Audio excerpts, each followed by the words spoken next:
On the evening of Saturday 29th April 1882, the Newmarket building in Aberdeen was destroyed by fire.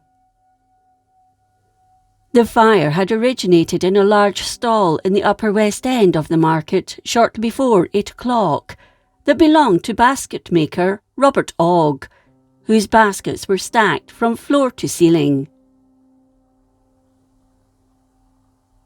The hall had been designed by Aberdeen's noted architect Archibald Simpson and measured 315 feet by 106 feet by 45 feet from floor to ceiling. The foundation stone had been laid by Lord Provost Thomas Blakey during a fairly large ceremony on 8th October 1840. The formal grand opening of the building, with a musical concert and a fireworks display, by sheer coincidence, had been on 29th April 1842, so the fire occurred on its 40th anniversary. Shortly before the outbreak, the gas had been turned on to light the building by Mrs. Ogg. She'd gone into the stockroom where the meter was placed in a recess behind a glass door. In the room, there was no gas bracket, and it was a rule of Mr. Ogg not to enter with a light or allow anyone else in to do so. This night, he was away attending official duties in his capacity of secretary of one of the city's Masonic lodges, and the girl who assisted the Oggs was on a tea break. Mrs. Ogg turned on the gas at what she thought was the meter, but when she went to light the lights in the main building, they were dim as the gas hadn't been turned on fully, so she returned, the lighted taper in her left hand. She bent down and turned the tap. No sooner had she done this than, turning round, she saw the stock on fire, it having come in contact with the lit taper.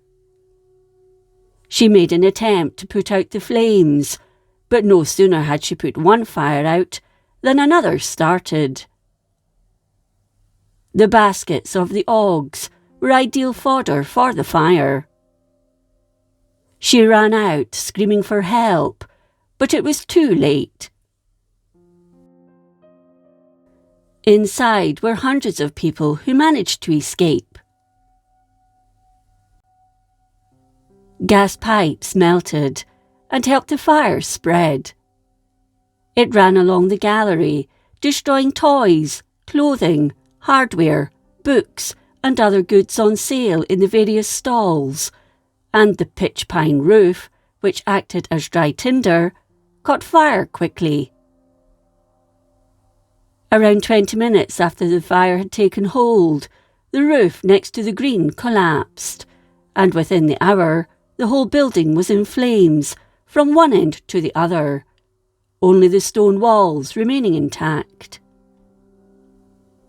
It was described as being a seething cauldron of fire. At 8:05, news of the fire reached the police office. The fire brigade arrived and tackled the blaze, and the military and police arrived on the scene to protect the public, who'd gathered in a large crowd to watch on Market Street. Even HMS Clyde helped along with naval personnel. The fire had too firm a hold, however, so operations were directed on saving the building next door, which looked like it too would succumb to being destroyed. From the outset, Baillie Duffus and Councillor Findlay were at the scene, and along with Mr. Wyness and Lieutenant Day, took measures to make sure no one was still inside. For 3 hours the fire continued to burn, large flames shooting into the evening air and escaping through the holes where windows once stood.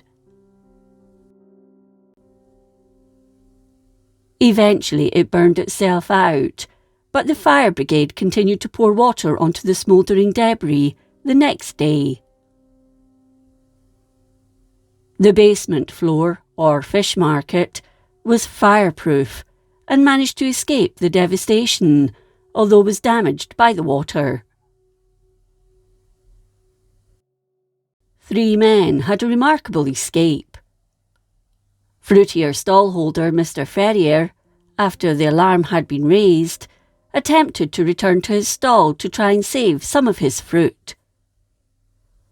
Choking on the smoke, he gave up and fought his way through it to Market Street, but the doors there were closed, presumably locked.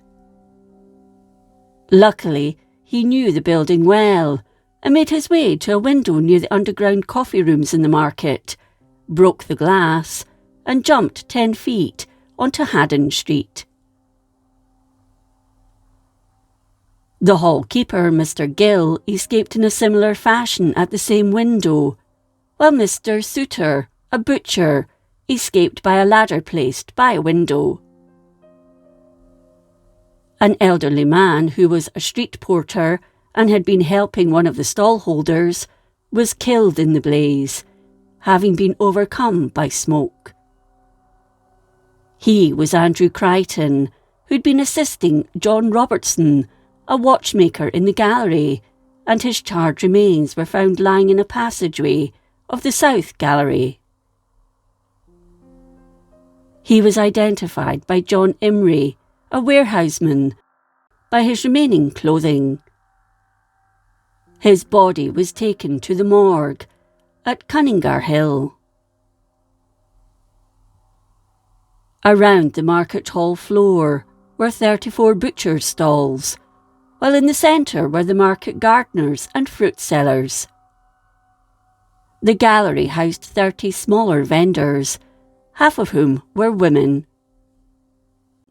Many of the stallholders, believing the hall was fireproof, didn't have insurance to cover the loss of their goods, and their losses were substantial. One old woman said, "I've been 30 years in the market, and I didn't think it could burn."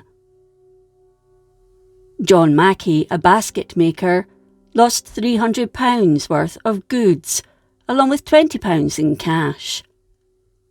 He had his stall insured until recently, when the cost had been increased. Mrs. Alves, a draper and a second-generation stallholder for 30 years, lost her entire stock, worth £200. She wasn't insured either. 2 bookstalls occupied by James Campbell, who'd been there for over 35 years, lost all his stock, worth £400, but again was uninsured. The Aberdeen Market Company who owned the building had insured it for £23,500, but this was only a small portion of what it would cost to rebuild.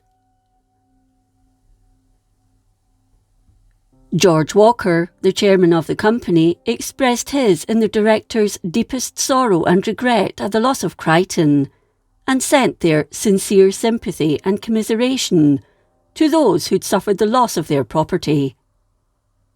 He also thanked everyone who'd helped in the effort to contain the fire. Several of the stallholders who had good business connections in the city managed to secure temporary accommodation for their wares in other premises, and a large wooden building was erected on the green to accommodate the market gardeners and fruit sellers. Within a week, a number of the stalls were boarded off under the north and south galleries of the destroyed building and were occupied by butchers, while the butter and egg dealers sold their goods in the front vestibule. The contract for rebuilding was agreed on 27th May, and work began soon after, but the new market never regained its former glory. This was the third fire to break out at the new market, but the others were contained and little damage had been done.